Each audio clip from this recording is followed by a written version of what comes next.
Mota, ugeze ku nzira nyabagendwa ukasanga iki cyapa, twabonye ko ari ibyapa bibuza, bifite ishusho y'ingasire, umuzenguruko utukura ndetse n'ubuso bw'umweru, ikigereranyo cy'umukara. Iki cyapa gisanze ku nzira nyabagendwa kikumenyesha iki?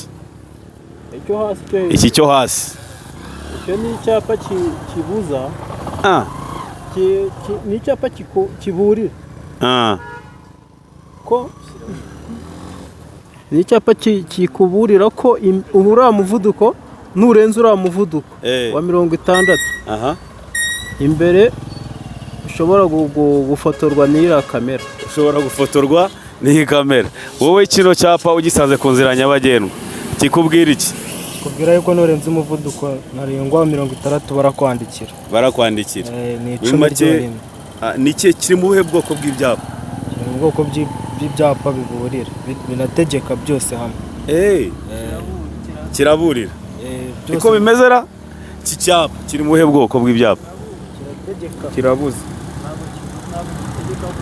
Kirabuza kurenza umuvuduko wa 60. Kirategeka urengeje bakwandikira. Oya. Iki cyapa kiri mu byapa by'inyongera, bacyongereho kugira ngo kikwereke yuko imbere muri metero runaka, sibyo, utagomba kurenza umuvuduko wa kilometero 60 mu isaha, sibyo.